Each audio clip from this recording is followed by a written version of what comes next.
sebelumnya, Assalamualaikum warahmatullahi wabarakatuh. Perkenalkan, nama saya Tiara Fandesdeji, NIM 207110190. Saya dari semester 5 Program Studi Ilmu Hukum Fakultas Ilmu Hukum Universitas Muhammadiyah Ponorogo. Di sini saya akan sedikit mempresentasikan mengenai hukum perpajakan, yaitu ketentuan umum dan tata cara perpajakan. Baik, yang pertama adalah dasar hukum, di mana dasar hukumnya adalah Undang-Undang Nomor 6 Tahun 1983 sebagaimana telah diubah menjadi Undang-Undang Nomor 9 Tahun 1994, dan yang terakhir dirubah dengan Undang-Undang Nomor 28 Tahun 2007 tentang perubahan ketiga atas Undang-Undang Nomor 6 Tahun 1983. Ini tentang ketentuan umum dan tata cara perpajakan. Kemudian yang selanjutnya ini ada tahun pajak, di mana tahun pajak sendiri itu umumnya sama dengan tahun takwim atau 12 bulan ya, kayak tahun kalender seperti itu. Kemudian ada lagi ini NPWP atau nomor pokok wajib pajak, di mana NPWP sendiri ini berfungsi sebagai tanda pengenal diri atau identitas wajib pajak, di mana di situ untuk menjaga ketertiban dalam bayaran pajak dan dalam pengawasan administrasi perpajakan seperti itu. Kemudian yang selanjutnya itu bagaimana cara pendaftaran NPWP. Nah, pendaftarannya itu dengan cara mendaftarkan diri pada kantor Direktorat Jenderal Pajak yang wilayah kerjanya meliputi tempat tinggal atau tempat kedudukan wajib pajak. Dan di situ nanti kepadanya diberikan nomor pokok wajib pajak. Oke, baik. Yang selanjutnya adalah surat pemberitahuan atau SPT. Nah, di sini pada pasal 3 ini sudah ditentukan bahwa setiap wajib pajak itu wajib mengisi surat pemberitahuan dalam bahasa Indonesia dengan menggunakan huruf Latin, angka Arab, satuan mata uang rupiah, dan menandatanganinya serta menyampaikan ke kantor Direktorat Jenderal Pajak di tempat wajib pajak terdaftar atau dikukuhkan. Nah, di sini batas waktunya adalah untuk surat pemberitahuan masa itu selambat-lambatnya 20 hari setelah akhir masa pajak. Nah, untuk surat pemberitahuan tahunan di situ selambat-lambatnya 3 bulan setelah akhir tahun pajak. Baik, yang selanjutnya adalah tata cara perpajakan. Nah, di sini pada pasal 9 ayat 1 UU KUP menyatakan bahwa Menteri Keuangan itu menentukan tanggal jatuh tempo pembayaran dan penyetoran pajak yang terutang untuk suatu saat atau masa pajak bagi masing-masing jenis pajak. Itu paling lambat 15 hari setelah saat terutang pajak atau masa pajak berakhir. Baik, yang selanjutnya adalah penetapan dan ketetapan pajak, di mana setiap wajib pajak itu wajib membayar pajak terutang berdasarkan ketentuan peraturan perundang-undangan perpajakan dengan tidak menggantungkannya pada adanya surat ketetapan pajak. Nah, itu pada prinsipnya pajak terutang itu pada saat timbul objek pajak dapat dikenakan pajak, namun untuk kepentingan administrasi perpajakan saat terutangnya pajak itu ada yang satu pada suatu saat. Nah, di situ untuk pajak penghasilannya yang dipotong oleh pihak ketiga. Nah, kemudian ada lagi tuh pada akhir masa. Nah, di situ untuk pajak penghasilan karyawan yang dipotong oleh pemberi kerja atau yang dipungut oleh pihak lain atas kegiatan usaha, atau penghasilan yang kena pajak itu atas pemungutan pajak pertambahan nilai barang atau jasa, dan juga pajak penjualan atas barang mewah gitu. Nah, ada lagi nih pajak akhir tahun atau pajak akhir tahun pajak itu untuk pajak penghasilan seperti itu.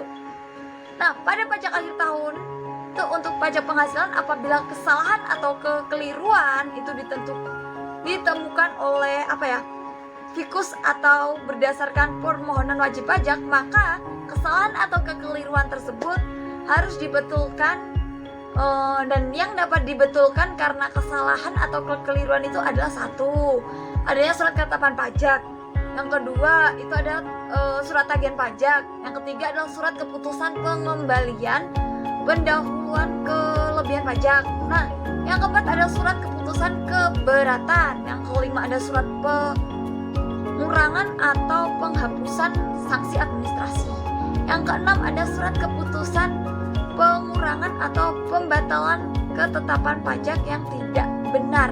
Nah, di situ kemudian ada lagi nih yang namanya hak mendahului. Nah, pada hak mendahului ini, negara mempunyai hak mendahului untuk menagih pajak atas barang-barang milik penanggung pajak.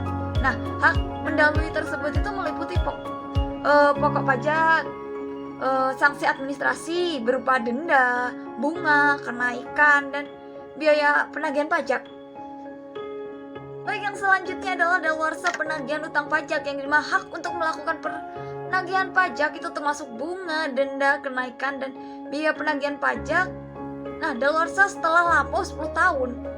Nah, 10 tahun terhitung sejak saat terutang pajak atau berakhirnya masa pajak. Nah, bagian tahun pajak atau tahun pajak yang bersangkutan. Nah, gitu.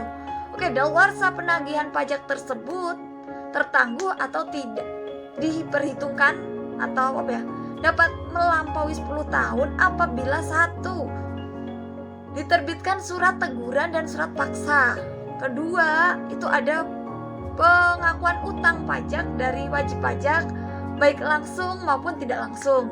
Nah, yang ketiga itu diterbitkan surat ketetapan pajak kurang bayar atau surat ketetapan pajak kurang bayar tambahan. Yang berikutnya ada gugatan wajib pajak. Nah, gugatan wajib pajak atau penanggung pajak dapat dilakukan terhadap 1. Pelaksanaan surat paksa, itu surat perintah melaksanakan penyitaan atau pengumuman lelang seperti itu.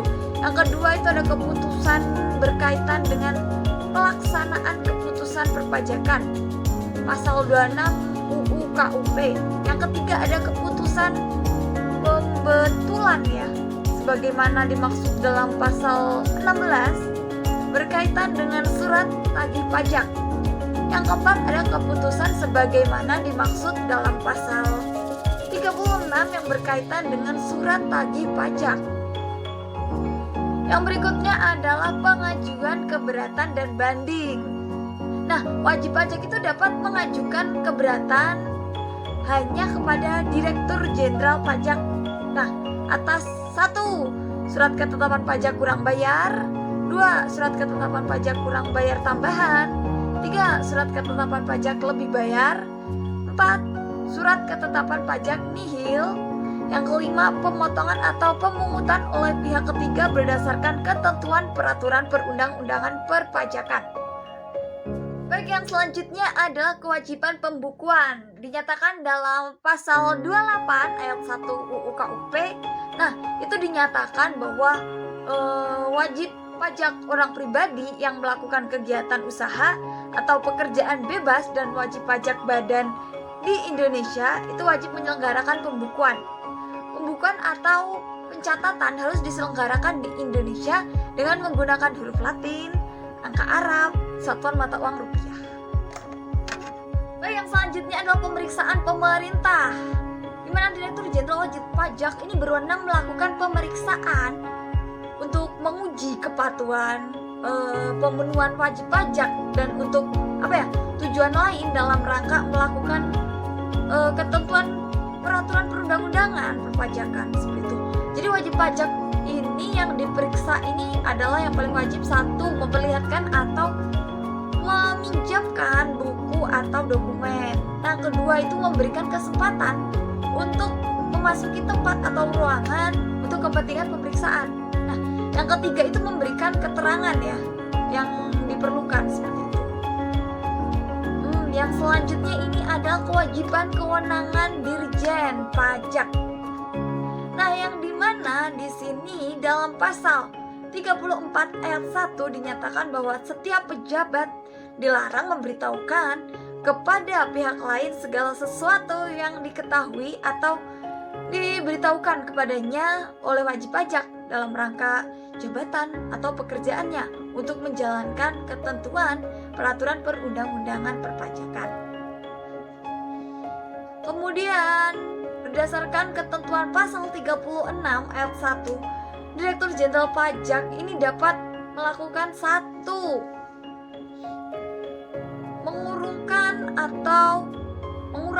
Mengurangkan atau menghapuskan sanksi administrasi berupa bunga dan lain-lain. Kemudian mengurangkan atau membatalkan ketetapan pajak yang salah.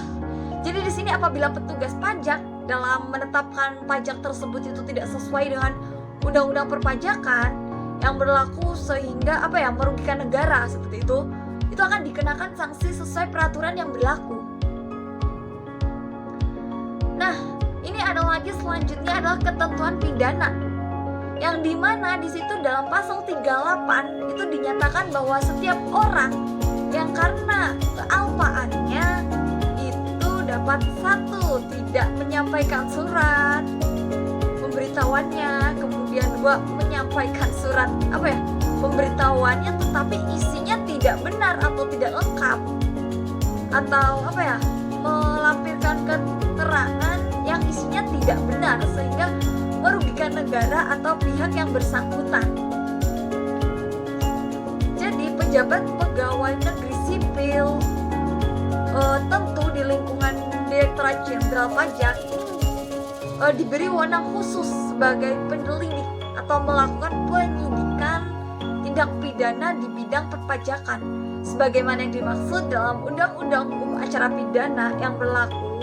Jadi wewenang penyelidik tersebut ini adalah 1. Ini menerima atau mencari, mengumpulkan dan meneliti keterangan atau laporan yang berkenaan dengan tindak pidana. Yang kedua ini meneliti keterangan mengenai orang atau badan tentang kebenaran perbuatan tindak pidana perpajakan. Nah, yang ketiga ini meminta keterangan dan barang bukti catatan dokumen perpajakan seperti itu.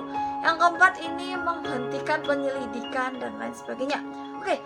Penyelidikan itu memberitahukan dimulainya penyidikan dan menyampaikan hasil penyelidikan kepada penuntut umum melalui penyidik pejabat polisi negara Republik Indonesia sesuai dengan ketentuan yang diatur dalam Undang-Undang Hukum Acara Pidana yang berlaku. Mungkin sekian presentasi dari saya, ada kurang lebihnya mohon maaf. Billahi taufiq wal hidayah, wassalamualaikum warahmatullahi wabarakatuh.